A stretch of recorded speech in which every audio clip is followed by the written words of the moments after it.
Yeah, what's going on, everybody? Um, so basically, I got a few questions about investing in regards to the S&P 500, um, compared to investing in individual companies. And basically, you hear a lot of gurus talking about, oh, you should dollar cost average into the S&P 500. Um, I believe like you're wasting your time, and you dollar cost averaging into something. Um, what it's gonna do is it's just gonna it's gonna it's gonna limit your returns, to be honest.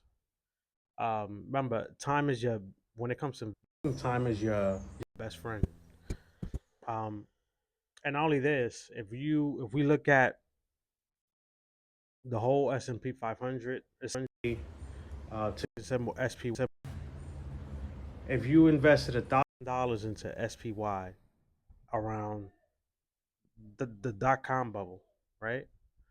Or '08, let's say in '08, $1,000, right? And let's say you put $1,000 in any um, Max 7 stock, let it be Nvidia, Amazon, Google, it would have blew the S&P 500 away. Um, Another thing is you got to know that these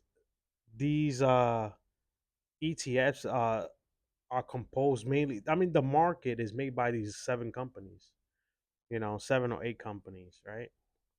And so knowing that it's like I mean, any individual should ask themselves like, why would I, dollar cost average when I could just buy into these 7, 8 companies, put $1,000 in there, just set it and forget it, right? And I mean, you want to put in companies that you know for a fact, 5, 10 years, they're still gonna be here. So it's like Google, right? I'm uploading on YouTube right now. Um, you know, everybody sees YouTube. It's like, come on, let's be realistic. You believe that in 5, 10 years from now, is Google not gonna be here, right? Biggest search engine in the world, Apple, right? If you have an Apple iPhone, you know, what's the probability of Apple, not being here in the next 5, 10 years? Microsoft. Most companies are run off, you know, uh, PCs, right? And they use Microsoft Office, Excel, et cetera, et cetera. Nvidia. Now Nvidia is like the biggest player in artificial intelligence, which is where we're going, which is the future now, right?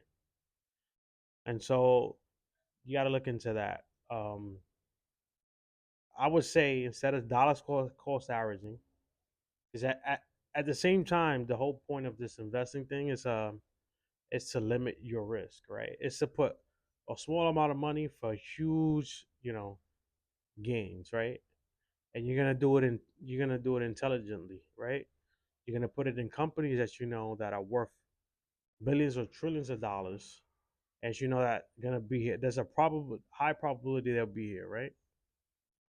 Let's say if you have about $7, 8 thousand put in an account that you're not even gonna look at for the next 10 to 15 years, and you'll be amazed by how much money you'll make, right?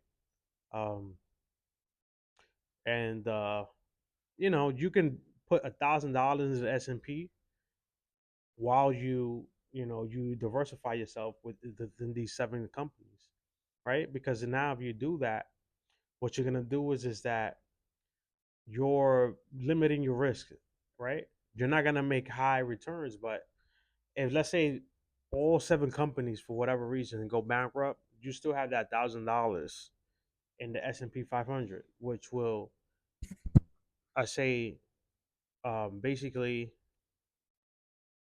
minimize your losses, right? Because at the same time, you're still over time you'll make that money back if for whatever reason these companies went to zero, right? But which is very, very, very rare to happen. Like let's be honest. But yeah, so uh the whole sum of this video is like stop listening to this advice of people telling you, dollar cost average into the S&P 500. Yeah, you could do that, and then you can wait 30 years to get rich when you could just put $7,000, $8,000 into each one of these mag stocks, and put $1,000 into the S&P 500, right? A total sum of $8,000, and just let it ride, and you'll see the big difference. And you can actually look at the numbers. Had you put $1,000 into the S&P 500 in '08, now it'd probably be worth 7,000. Had you put $1,000 in Nvidia in '08, that investment would be worth close to $200,000.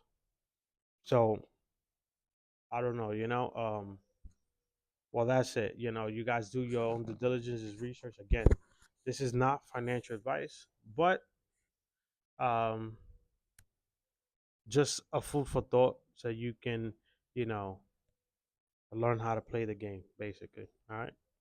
Peace out. To the next one.